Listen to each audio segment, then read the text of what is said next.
नमस्कार दोस्तों, मेरा नाम है गगन और आज मैं लेके आया हूँ आपके सामने 1.10 प्रॉब्लम इरोडो की। तो बिना देरी किए शुरू करते हैं। चलिए, तो आपके पास प्रॉब्लम है कि two bodies were thrown simultaneously from the same point. दो बॉडीज को फेंका गया एक ही जगह से, वन स्ट्रेट अप, एक को तो सीधे ऊपर और एक को कैसे, and other at an angle of theta is equal to 60 degree with the horizontal.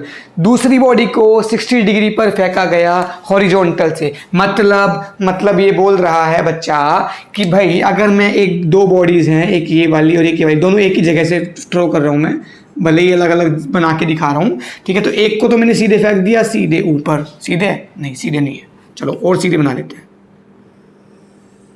चलिए, थोड़ा सा भी टेढ़ा है, कोई बात नहीं। तो भैया ये वी नोट वेलोसिटी से फेंक दिया गया, वी नोट दोनों की 25 दे रखी है, और दूसरी को फेंका गया ऐसे, इसको भी वी नोट से फेंका गया, ये 60 डिग्री है, सही है जी। तो ये बी लिख देता हूं, ये ए लिख देता हूं। मतलब कि ए और बी को दोनों को एक ही जगह से फेंका गया, एक को सीधे ऊपर और एक को हॉरिजॉन्टल से 60 डिग्री बनाते हुए। तो एक्चुअल में मोशन क्या होगा, ये भाई साहब ऊपर जाएंगे, ये भाई साहब ऊपर जाएंगे और वापस से नीचे आ जाएंगे, और ये भाई साहब कहीं ऐसे जाते जाते जाते जाते जाते कहीं आगे गिर जाएंगे। अच्छा भाई, बहुत ही बढ़िया, बहुत ही उत्तम। अब बच्चे क्या करते हैं, बच्चे शुरू में ही गलती कर देते हैं। अब शुरू में गलती कैसे करते हैं बच्चे करते हैं भैया 1.7 सेकंड बाद ये देखते हैं कहाँ पहुंच गया, फिर ये देखते हैं कहाँ पहुंच गया, फिर दोनों के बीच में डिस्टेंस निकालते हैं, जबकि ऐसा तो नहीं करना था। करना कैसे है, अब दोनों के बीच में डिस्टेंस पूछ रहा है, तो भैया ये सवाल तो रिलेटिव मोशन का है, बच्चा तो यही समझ ही नहीं पाता। बच्चे को ये समझने में कई जन्म लग जाते हैं, और ये जन्म पूरे होते होते जेई निकल जाता है, नीट निकल जाता है। तो चलिए हम शुरू करते हैं, ठीक है जी। तो अब आप ध्यान से देखो बेटा, ए और बी अगर दो हैं, अगर मैं पूरे मोशन को ऑब्जर्व करूं किसके रिस्पेक्ट में, बी के रिस्पेक्ट में, तो मैं लिख देता हूं बेटा observe whole motion with respect to B. B के रिस्पेक्ट में, बी के नजरिए से पूरे मोशन को ऑब्जर्व करना है। अब करिए भाई, बी के रिस्पेक्ट से मोशन को ऑब्जर्व करेंगे तो बी तो रेस्ट पर आ गया, अब चलेगा कौन, ए। अब बी तो रेस्ट पर है, ए चलेगा। अब ए जहां भी 1.7 सेकंड बाद पहुंच गया, वहां से लेके इस पॉइंट का डिस्टेंस निकालो, क्योंकि भैया बी तो यहीं पर ही है इनिशियली। तो देखो बात क्या होती है, सीखने वाला कॉन्सेप्ट क्या होता है, देखो डिस्टेंस और डिस्प्लेसमेंट डिपेंड करते हैं फ्रेम पर। हाँ भाई, बिल्कुल सही बात है। तो यहां तो मैंने फ्रेम ही चेंज कर दिया, पर एक बात और, डिस्टेंस और डिस्प्लेसमेंट डिपेंड करते हैं फ्रेम पर। यस, फ्रेम डिपेंडेंट है, पर distance between two particle is always frame independent, ठीक है जी।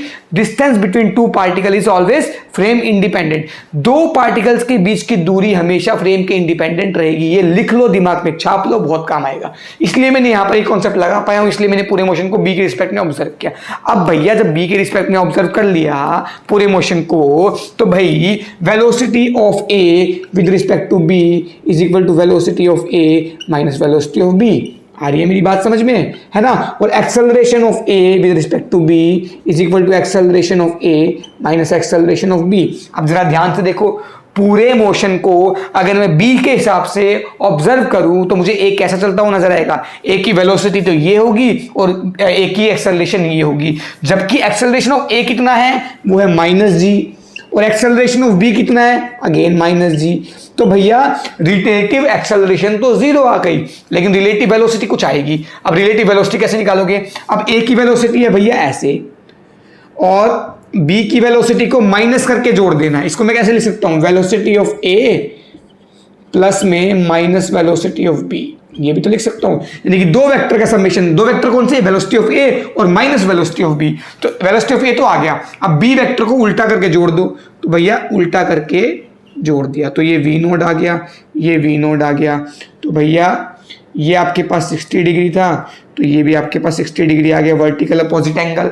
तो भाई तो नेट वेलोसिटी कितनी आई, तो वी नेट आई, velocity of A with respect to B कितनी आई, वो आई आपके पास ये, और इनको इसके दो कंपोनेंट कर लो, है ना, इसके दो कंपोनेंट कर लेते। इसको मैं कैसे बना सकता हूँ, इसको मैं ऐसे बना सकता हूँ, ये वाला, तो ये कितना आ गया वी नोड, और इसके दो कंपोनेंट करोगे तो कितना आएगा, वी नोड साइन थीटा यानी कि साइन 60, तो ये कितना आ गया, V naught minus V naught into √3/2 और इधर की तरफ कितना आ गया, वी नोट cos 60 यानी कि v naught into V naught by 2। क्या मेरी बात समझ में आ रही है?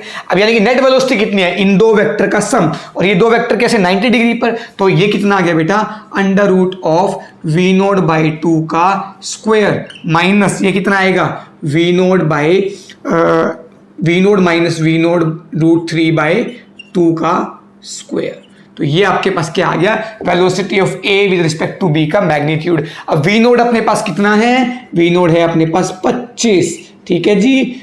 अच्छा जी 25 है वी नोड अपने पास, वी नोड आ गया, वी नोड आ गया, एंगल का भी इस्तेमाल कर लिया, जरूरत पड़ रही थी तो कर लिया। अब velocity of A with respect to B आ गया।